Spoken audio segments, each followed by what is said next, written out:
jadi menurut Bang Rudi Yesus itu dia menyerahkan nyawanya berarti dia tidak mati. Jawab singkat. Iya. Tidak mati. Bagi Yesus dia tidak mati, bagi saya dia mati. Bagi Kok bisa standar ganda? itu bukan standar ganda, Tat. Karena Yesus menjelaskan sendiri, Alkitab juga menggambarkan kuburan Yesus itu bukan di bawah tanah, tetapi di sebuah batu yang berongga. Artinya ada kehidupan di bawah rongga itu yang tidak diketahui orang. Tapi kalau dijelaskan di bawah tanah, baru aku yakin 100% mati. Tapi kenapa dibuat? Tunggu. Kenapa dibuat itu seperti rongga? Itu untuk perut ikan mengatakan Yunus sudah mati. Tapi ternyata di dalam perut ikan Yunus berdoa. Jadi gini aja nih, biar simple Bang Rudi ya. Menurut Bang Rudi, Yesus itu mati atau tidak? Saya tanya itu dulu. Kalau menurut saya, sudah saya katakan, Yesus mati. Menurut mati. Petrus, ya, dengar dulu. Menurut Petrus, menurut Paulus, menurut Yohanes, menurut semua orang, Yesus mati. Kenapa ya menurut semua orang Yesus mati? Karena kita orang di luar kubur. Tapi di dalam kubur, Yesus mengatakan apa? Seperti Yunus. Ya kau lihat aja Yunus 2. Yunus mati nggak di perut ikan? Kan enggak. Baik. Dia mati menurut Bang Rudi, dia bunuh diri atau dibunuh? Ayo. Ya. Saya tetap berpegang teguh kepada Yohanes. Apa? Yohanes 10. Yesus memberikan nyawanya. Berarti Tidak ada bunuh yang diri. Memberikan nyawa itu bukan bunuh diri, Tan. Lah, Karena terus? dia bilang apa? Terus? Bo ya dengar dulu dong. Oh ya iya, saya dengerin. Aku memberikan nyawaku untuk menerimanya kembali. Ngerti maksudnya? Yesus memberikan nyawanya, ia tertidur dan menerimanya kembali, bangun. Tapi makanya bilang tak seorang pun mengambilnya daripadaku. Bagi saya, iya Yesus mati. Bagi Yesus mati. tidak. Bahkan Lazarus baca Yohanes 11. Bagi Yesus Lazarus tidak mati. Sedangkan orang bagi Yesus tidak mati, apalagi dirinya sendiri. Dibilang Yesus apa? Dia tidur, bukan mati. Oh, baik. Kalau berarti Yesus menyerahkan dirinya, ya. Tunggu sebentar. Ini agak kambuh lagi. Sebentar. Oh, kambuh, macet. Macet, kambuh katanya.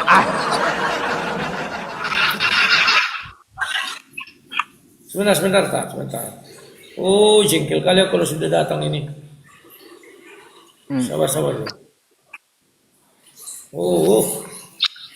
Sabarlah, jengkel. Lah, masalah apa juga ya? Aduh, Bang Rudi. Sabar. Assalamualaikum yang di YouTube. Ya, syukran jazakumullah ya yang di YouTube. Waalaikumsalam warahmatullahi wabarakatuh. Ya, tunggu katanya sabar. Baik. Kadang dia ngadat, entah apa yang sekarang. Jengkel. Sabar. Tadi sudah bagus tiba-tiba. Ya, silakan. Apalagi pertanyaanmu? Silakan. Oh, ya sudah. Kalau seperti itu, kalau dia menyerahkan nyawanya, menyerahkan nyawa kepada siapa? Oke. Kalau menurut para rasul dia menyerahkan nyawa kepada Bapa di sorga. Tapi kalau menurut pemahaman yang di dalam Yohanes 17 ayat Yohanes 10 ayat 17-18, dia tidak menyerahkan kepada siapa-siapa karena tak ada seorang pun yang mengambil daripadanya. Jadi dia tidur. Contoh seperti saya tertidur. Ya, dengar dulu Tan. Contoh ketika saya tidur, hanya itu yang bisa menjelaskan. Saya tidur, sepertinya saya menyerahkan nyawa saya. Saya bangun, saya ambil kembali. Lantas sama siapa saya serahkan nyawa saya? Kan tidak ada. Baik. Kalau begitu, Bang Rudi, ibarat saya berkata seperti ini. Nah, gimana? Sebentar. Kalau saya mau menggambarkan roh Yesus melayang-layang, sama dengan kejadian 1 ayat 2, roh Allah melayang-layang. Jadi roh Yesus melayang-layang. Saya bilang dia tidak mati, tapi tidur. Silakan Tan. Oh, baik. Kalau dia menyerahkan nyawanya kepada Bapa, ngapain harus lewat tentara Romawi? Ngaco aja. kalau saya nih ya Bang Rudi ya berkata, saya menyerahkan nyawa saya kepada Allah. Allah Subhanahu wa taala, tinggal kun payakun, mati Yusuf. Mati saya. Nggak perlu saya ke pasar dulu sama preman pasar matinya, nggak perlu. Ngapain juga kayak gitu? Kalaunya menyerahkan nyawanya kepada Tuhan, kepada Bapa, ngapain harus lewat tentara Romawi? Ngibul aja Bang Rudi. Ayo, gimana tanggapan Bang Rudi itu? Oke, aku jawab. Yang bisa menjawab punyamu itu tadi ini. Matius 16 ayat 23.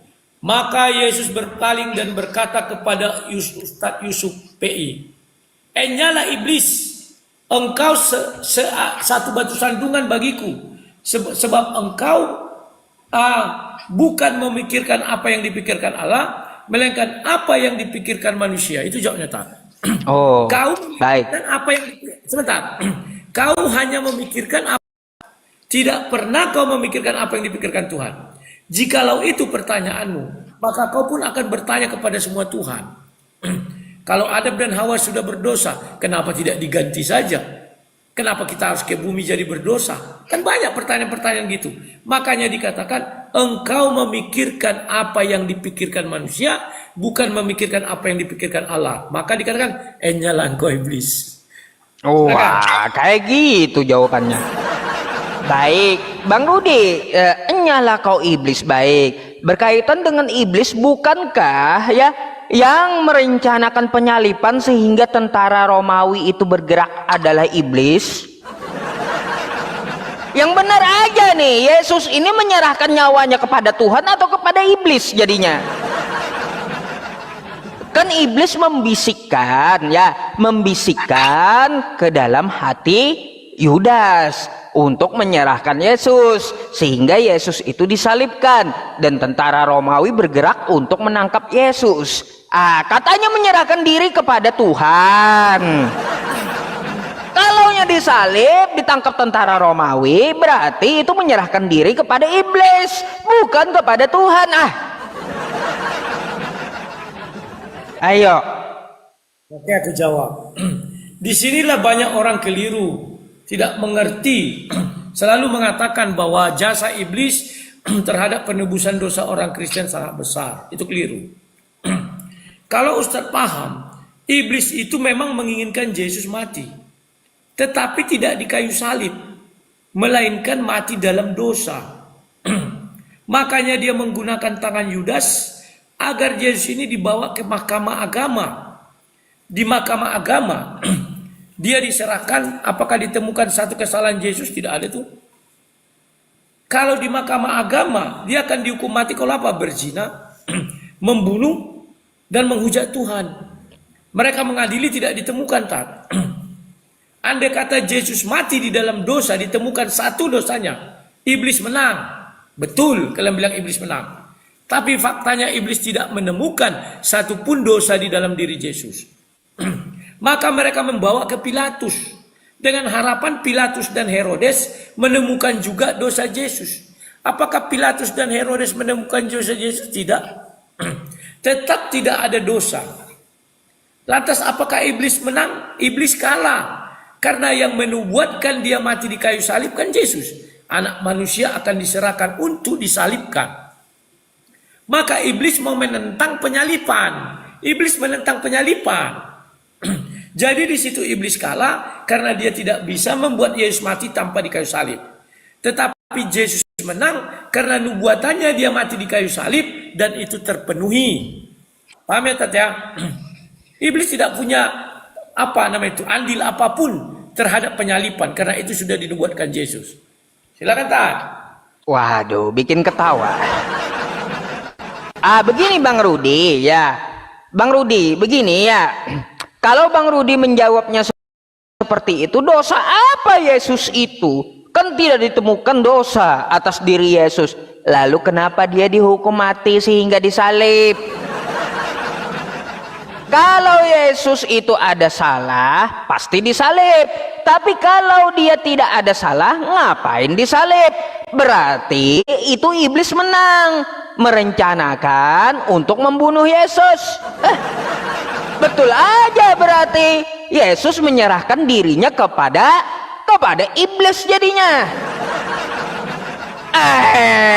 Kalau Yesus itu punya salah, lalu dia berdosa dan dihukum mati di tiang salib, gagal rencana iblis. Kenapa saya bilang gagal? Karena atas kesalahan Yesus itu disalib.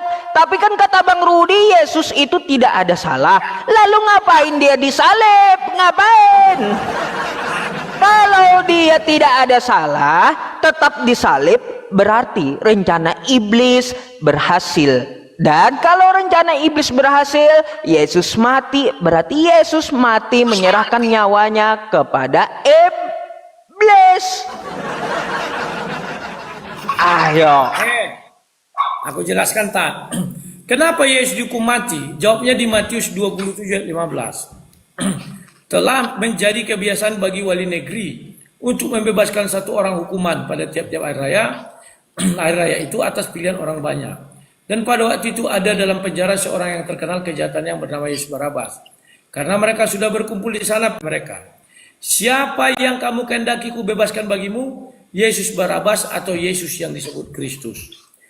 Ya, ia memang mengetahui bahwa mereka telah menyerahkan Yesus karena dengki.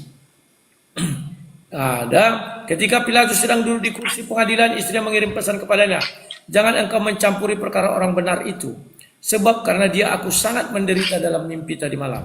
Tetapi oleh hasutan imam-imam kepala dan tua, orang banyak bertekad untuk meminta supaya Barabas dibebaskan dan Yesus dihukum mati.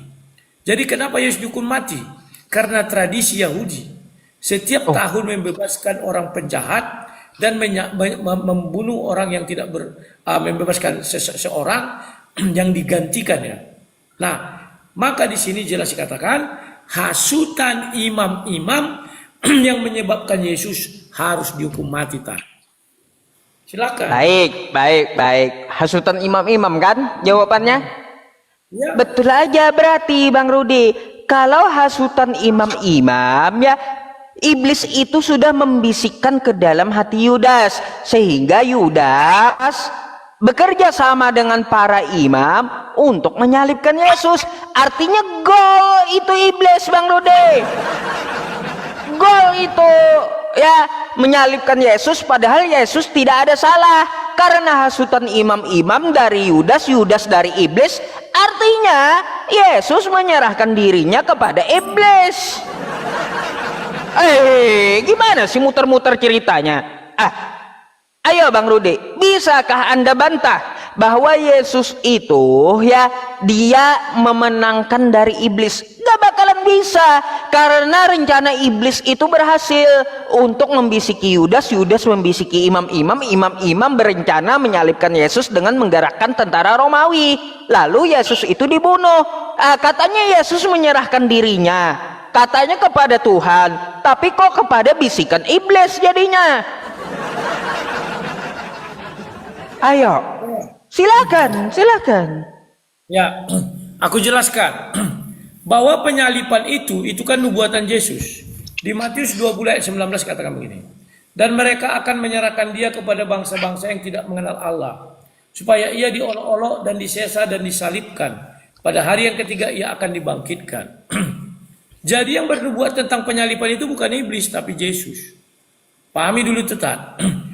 Iblis kan ingin menggagalkan rencana Tuhan. Maka keinginan iblis Yesus mati bukan disalib. Tapi Yesus mati karena yang kubilang tadi. Berzina, membunuh atau menghujat Tuhan. Maka dia dimasuklah iblis kepada Yudas. Yudas hanya menjual Yesus. Kemudian Yesus dicium dan ditangkap dan dibawa ke mahkamah agama. Apakah ditemukan dosa situ? Enggak ada tak. Jadi keinginan iblis Yesus mati dalam dosa. Paham nggak? Ternyata dibawa ke pengadilan, sampai pengadilan terakhir dosanya nggak ada.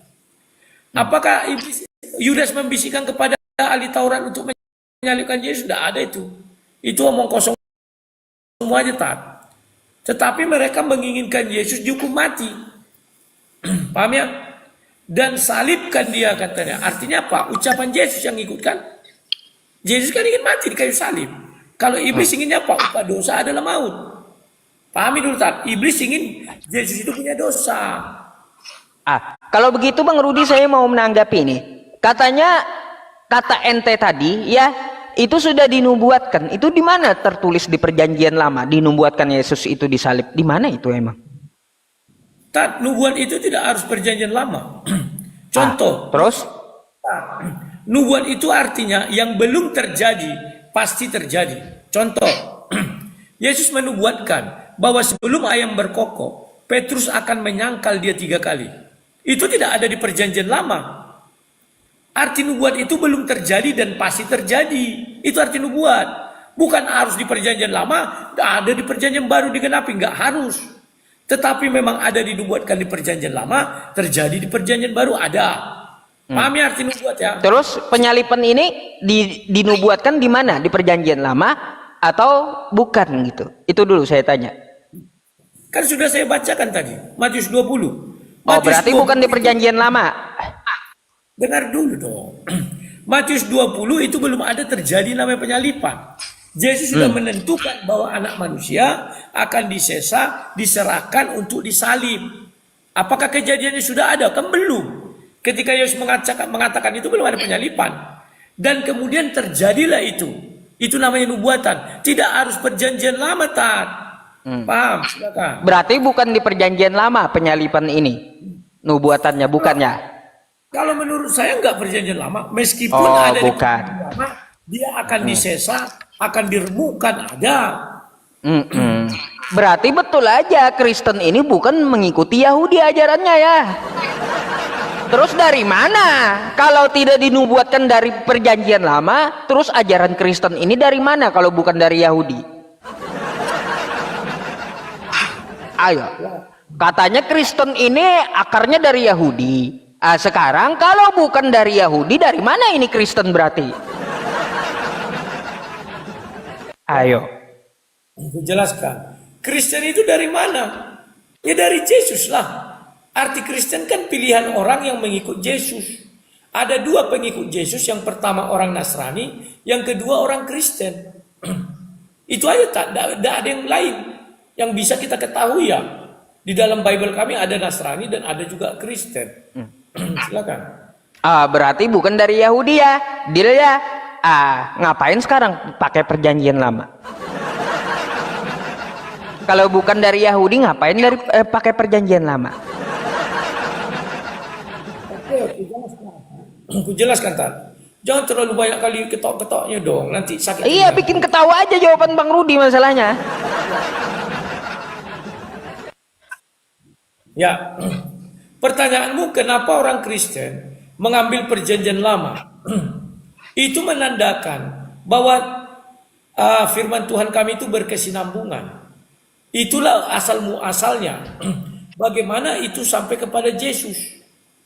Kenapa kami menuhankan Yesus? Karena Yesaya 43 ayat 11. Akulah Tuhan. Tidak ada juru selamat selain daripada aku. Maka di Lukas 2 ayat 11. Telah lahir bagimu juru selamat. Maka Yesaya 9 ayat 6 itu. Dia diberi nama Allah Maha Perkasa, Bapa yang kekal. Paham gak? Udah? Silakan. Loh, tadi katanya penyalipan itu tidak dinubuatkan dari Perjanjian Lama. Kenapa sekarang pakai Perjanjian Lama? Itu masalahnya. Lah, pakai Yesaya 43 nomor 11, Yesaya 9 nomor 6. Padahal Yesaya 9 nomor 6 menurut Yahudi untuk Raja Hizkia. Lalu kenapa penyalipan Yesus disangkut-sangkutin di Perjanjian Lama? Katanya bukan dari Yahudi. Kan pelin-pelan, kan jadinya pelin-pelan gitu. Bingung saya jadinya pelin-pelan. Macet. Ayo jelaskan sama saya. Kurang ajar apa ini apa yang buat macet-macet. Oke. Saya kan sudah jelaskan tak. Kenapa kami pakai Perjanjian Lama? Oh, tapi di Perjanjian Lama kan tidak ada dinubuatkan. Siapa bilang tidak ada? Kan sudah aku baca tadi Perjanjian Lama. Dia dikatakan Allah yang perkasa, Allah yang kekal. Dan dia adalah juru selamat. Saya mengambilnya itu dari juru selamatnya itu akulah Tuhan. Tidak ada juru selamat selain aku. Kemudian di perjanjian baru dikatakan apa? Malaikat menyampaikan, telah lahir bagi juru selamat. Selesai. Aku tidak, penyalipan itu bukan menandakan dia Tuhan, tak. Banyak Oh, klaim bukan. keliru. Bukan. Jadi ada orang mengatakan, Yesus menghidupkan orang mati menandakan dia Tuhan. Yesus terlahir tanpa ayah, dia Tuhan. Bukan itu. Kami menuhankan dia karena juru selamat. Banyak orang keliru. Dari dulu jawaban saya sampai sekarang tidak pernah berubah. Saya menuhankan Yesus bukan karena dia menghidupkan orang mati. Bukan dia terlahir tanpa bapa. Bukan karena dia bangkit. Bukan karena dia mengalahkan alam maut. Bukan karena dia naik ke surga. Bukan karena dia tersalib. Lantas kenapa? Karena dia adalah juru selamat. Sesuai dengan Yesaya 43 ayat 11. Akulah Tuhan. Tidak ada juru selamat selain aku. Lukas 2 ayat 11. Telah lahir bagimu juru selamat, Tuhan di kota Daud. Titik tan. Silakan. Oke. Baik. Kalau Bang Rudi menuhankan Yesus karena dia juru selamat, gimana pula dia sebagai juru selamat tapi dirinya tidak selamat? Gimana dia mau selamatin orang kalau dirinya sendiri kagak selamat? Ini macam mana ini? Standar ganda masalahnya. Kalau dia juru selamat karena itu dia Tuhan, ya Tuhan itu kan tidak mati. Kita sepakat, oke? Tuhan itu tidak mati, dia maha hidup. Kalau dia juru selamat menyelamatkan orang lain, mengapa pula dirinya tidak selamat? Sebentar dulu. Coba carikan saya ayat di kitab manapun yang mengatakan Tuhan tidak mati. Coba. Oh, Tuhan tidak mati. Baik. Bentar. Coba Anda tanggapi saya sambil mencari. Ya.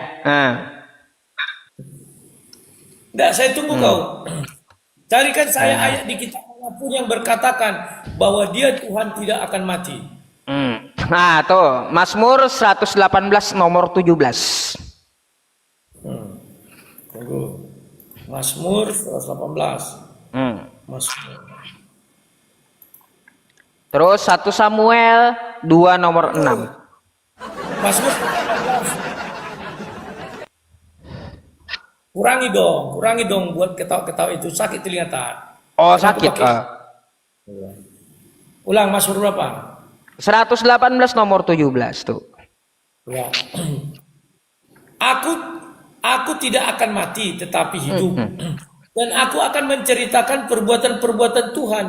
Siapa yang menceritakan perbuatan Tuhan? Tuhan menceritakan perbuatan Tuhan. Menurut Anda apa Tuhan akan mati? Saya nggak tanya, aku tidak akan mati dari ini bicara siapa kepada siapa ini? Coba kau jelaskan. Baik, kalau Anda tidak sepakat dengan ayat itu, coba ke 1 Samuel 2 nomor 6. Oke.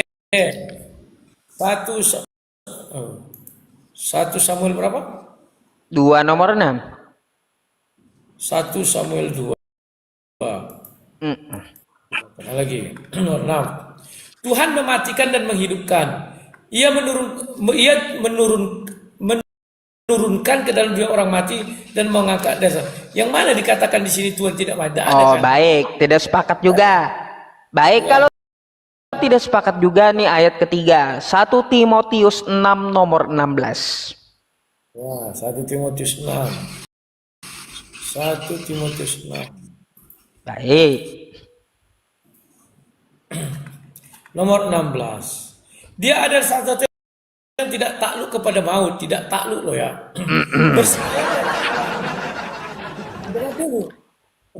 Bersemayam dalam terang yang tak terhampiri. Seorang pun tak pernah melihat dia dan memang manusia tidak dapat melihat dia.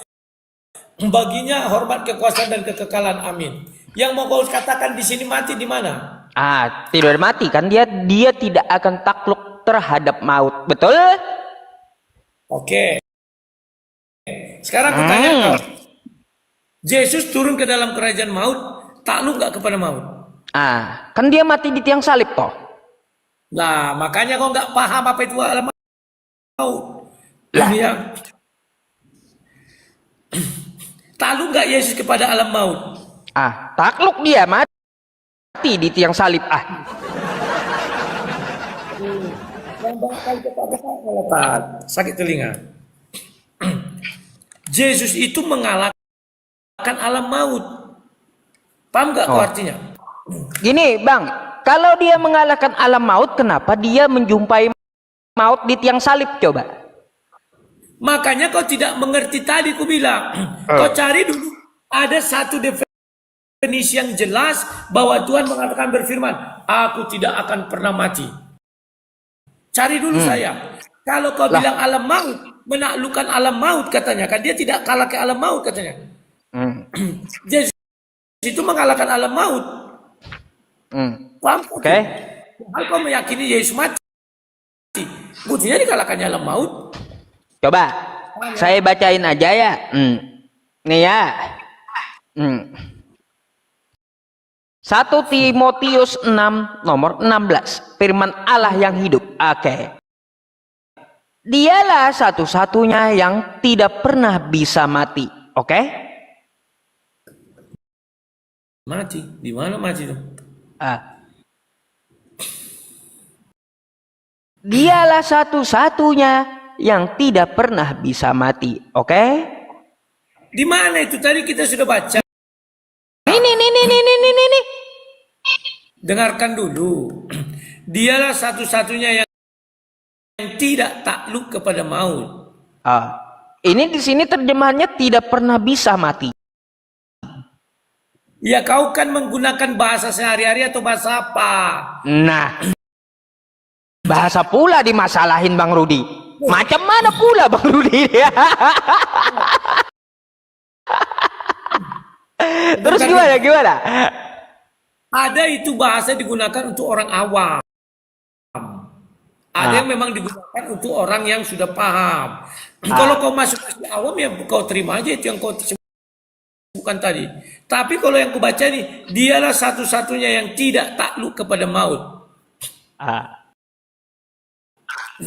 Terus Bang Rudi mau Alkitab mudah dibaca. Mudah dibaca juga nih AMD. Ada FAY. Semuanya ada. Kalau ini nih terjemahan yang Anda baca nih. Ini terjemahan baru TB kan. Dialah satu-satunya yang tidak takluk kepada maut. Kalau AMD-nya, FAYD-nya tidak pernah bisa mati. Artinya kan sama maksudnya, betul? Beda dong. Loh, kok beda? Makanya aku bilang sama kau, cari dulu kalimat yang mengatakan aku tidak bisa mati. Coba, bisa loh. Silakan. Ini tidak akan pernah mati. Loh, kau menggunakan bahasa apa? Takluk kepada maut kan awalnya? Ini kan TB. Iya, makanya begini aja. Kau kan sudah kubilang aku tidak melayani perdebatan. Sudah kubuka berbicara seperti dialah satu-satunya yang tidak takluk kepada maut. Paham nggak? Kalau aku jelaskan alam maut itu betul alam orang mati, tapi kalimat di situ kan tidak takluk. Artinya apa? Dia tidak bisa mati selamanya. Paham nggak kau? Bukan ada dikatakan, oh dia tidak bisa mati. Nggak ada, saya sudah cari ya. Di kitabmu coba cari, ada nggak?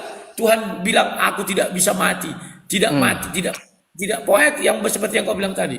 Nanti PR sama kau ya, karena aku tidak mau membahas itu. Karena sekali aku membahas itu. Terus? Ya sudah. Apalagi pertanyaanmu? Makanya, cukup itu aja. Artinya kan semua yang Anda jelaskan itu berbelit-belit toh. Tidak ada yang berbelit. Makanya aku bilang kalau kau mendefinisikan sesuatu, definisikanlah dengan baik dan benar.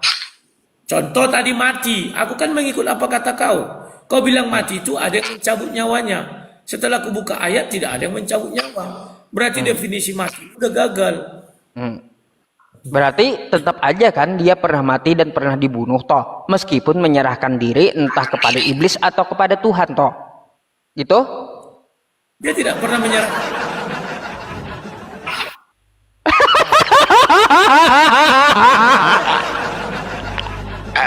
Bang Rudi.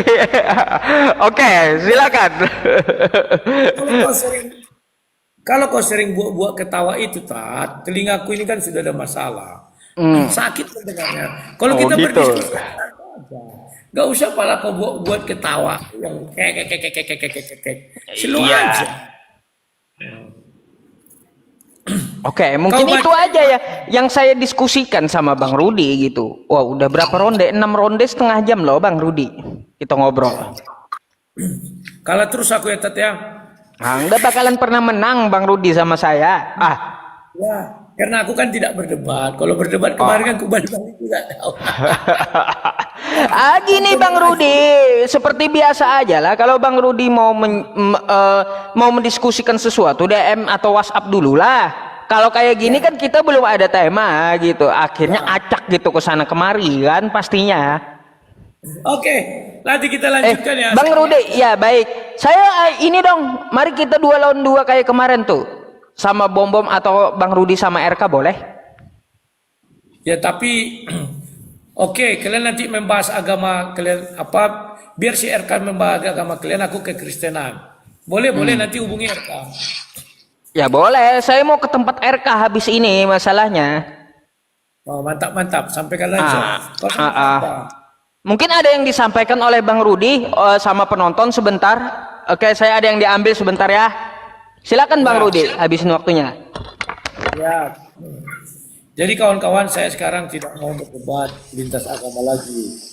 Kalaupun nanti dia mengajak 2 lawan 2, saya hanya berbicara tentang kekristenan saja. Tidak nanti bertanya tentang keislaman. Kenapa? Dari tahun 2008 sampai sekarang saya udah capek berdebat. Karena setiap saya berdebat selalu dilaporkan ke polisi. Tapi puji Tuhan, ya Tuhan masih melindungi saya ya. Dari dulu saya sudah mengatakan jangan ajak saya berdebat. Tapi banyak orang mau ngajak berdebat. Begitu saya buat pertanyaan, mereka kelepek-kelepek, siap-siap lapor polisi. Kelepek-kelepek, siap-siap lapor. Jadi nggak fair kawan. Capek kita, makanya aku bilang sudahlah, aku berhenti berdebat, tidak mau lagi. Kalaupun nanti kami 2 lawan 2, misalnya aku sama RK. Biar RK yang bertanya tentang keislaman. Aku hanya menjawab tentang kekristenan. Gitu saya pikir lebih fair ya. Atau sama si Edis ya, lagi. Yusuf PI ya. Coba hubungi Edis. Dia mungkin sama Sinandar atau sama siapa. Biar kami diskusi. Dan kalian lihat nanti aku tidak akan bicara tentang keislaman. Karena sekali aku berbicara tentang keislaman, persiapan lapor polisi sudah banyak.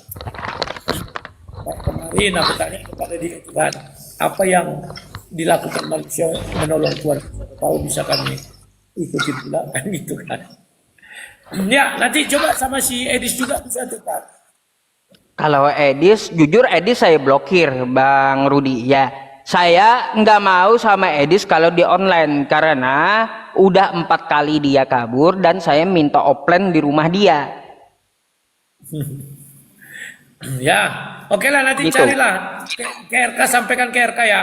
Baik. Coba nanti saya jabanin RK habis ini dulu ya. Siap. Oke. Oke. Thank you Bang Rudi. Terima kasih. Selamat malam. Selamat malam.